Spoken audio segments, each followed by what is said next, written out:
ಪರಪ್ಪನ ಅಗ್ರಹಾರ ಜೈಲಿನಲ್ಲಿ ದರ್ಶನ್ಗೆ ಬಿಗಿ ಬಂದೋಬಸ್ತು 15 ಜನ ಅಧಿಕಾರಿ ಸಿಬ್ಬಂದಿಯಿಂದ ದರ್ಶನ್ಗೆ ಭದ್ರತೆ 24 ಗಂಟೆ ದರ್ಶನ್ಗೆ ಭದ್ರತೆಯನ್ನು ಕಲ್ಪಿಸಿರುವಂತ ಜೈಲಾಧಿಕಾರಿಗಳು 3 ಶಿಫ್ಟ್ಗಳಂತೆ ಒಂದೊಂದು ಶಿಫ್ಟ್ಗೆ 5 ಅಧಿಕಾರಿಗಳನ್ನು ನೇಮಕ ಮಾಡಿದ್ದಾರೆ. ಸದ್ಯ ಜೈಲಿನ ಕ್ವಾರಂಟೈನ್ ಬ್ಯಾರಕ್ನಲ್ಲಿರುವಂತ ದರ್ಶನ್ ಬೇರೆ ಆರೋಪಿಗಳು ಕೈದಿಗಳಿಗೆ ದರ್ಶನ್ ಭೇಟಿ ಮಾಡುವಂತ ಅವಕಾಶ ಇಲ್ಲ, ನಿಷೇಧ ಇದೆ.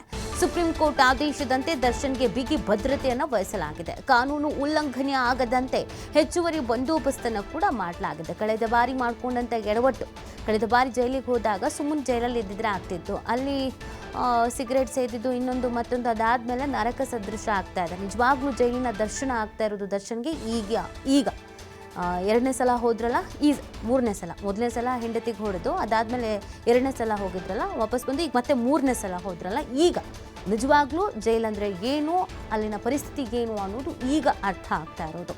ಸೊ ಈಗ ಅವರನ್ನ ಬಹಳ ಭದ್ರತೆಯಲ್ಲಿ ಇರಿಸಲಾಗಿದೆ. ಜೈಲಿನಲ್ಲಿ ದರ್ಶನ್ಗೆ ಇಲ್ಲ ಹೆಚ್ಚುವರಿ ದಿಂಬು ಹಾಸಿಗೆ ಕೋರಿ ಅರ್ಜಿಯನ್ನು ಸಲ್ಲಿಸಿದ್ರು ದರ್ಶನ್. ಮ್ಯಾನ್ಯುವಲ್ನಂತೆ ಕನಿಷ್ಠ ಸೌಲಭ್ಯ ನೀಡಿ ಅಂತ ಕೋರ್ಟ್ ಆದೇಶ ಕೊಟ್ಟಿದೆ. ಒಂದು ಬೆಡ್ಶೀಟು, ತಟ್ಟೆ, ಲೋಟ ಕೊಟ್ಟಿದ್ದಾರೆ ಜೈಲಾಧಿಕಾರಿಗಳು, ಮತ್ತು ಹೆಚ್ಚುವರಿಯಾಗಿ ಕೊಡೋದಕ್ಕಾಗಲ್ಲ. ಅಂದರೆ ಎಲ್ಲ ಆರೋಪಿಗಳನ್ನ ಕೈದಿಗಳನ್ನ ಹೇಗೆ ಟ್ರೀಟ್ ಮಾಡ್ತಾರೋ ಇವ್ರನ್ನ ಹಾಗೆ ಟ್ರೀಟ್ ಮಾಡಬೇಕಾಗತ್ತೆ. ಇವ್ರು ಚಾಲೆಂಜಿಂಗ್ ಸ್ಟಾರು, ಡಿ ಬಾಸು ಅಂತ ಅವ್ರನ್ನ ಟ್ರೀಟ್ ಮಾಡೋದಕ್ಕಾಗಲ್ಲ. ಅಂದರೆ ಕಾನೂನು ಅಲ್ವಾ, ಕಾನೂನಿನ ಚೌಕಟ್ಟು ಅದು. ಇನ್ಸ್ಟಾಗ್ರಾಮು, ಫೇಸ್ಬುಕ್, ಯೂಟ್ಯೂಬ್ ಅಲ್ವಲ್ಲ. ಸೊ ಆ ಕಾನೂನಿನ ಚೌಕಟ್ಟಲ್ಲಿ ಏನಿರುತ್ತೋ ಅದನ್ನೇ ಫಾಲೋ ಮಾಡಬೇಕಾಗತ್ತೆ. ಯಾರಿಗೆ ಬಾಸ್ ಆದರೆ ಏನು ಚಾಲೆಂಜ್ ಮಾಡಿದ್ರು ಏನು. ಸೊ ಇಲ್ಲಿ ಎಲ್ಲರೂ ಒಂದೇ, ಕಾನೂನಿನ ಮುಂದೆ ಎಲ್ಲರೂ ಒಂದೇ. ಹಾಗಾಗಿ ಒಂದೇ ಹಾಸಿಗೆ, ಒಂದೇ ದಿಂಬು, ಒಂದೇ ತಟ್ಟೆ, ಒಂದೇ ಲೋಟ, ಅಷ್ಟನ್ನು ಬಿಟ್ಟು ಇನ್ನೇನು ಕೊಡೋದಕ್ಕಾಗಲ್ಲ ಅಂತ ಹೇಳಿದ್ದಾರೆ. ಯಾಕಂದರೆ ಸುಪ್ರೀಂ ಕೋರ್ಟ್ ಖಡಕ್ಕಾಗಿ ಒಂದು ಎಚ್ಚರಿಕೆ ಕೊಟ್ಟಿದೆ.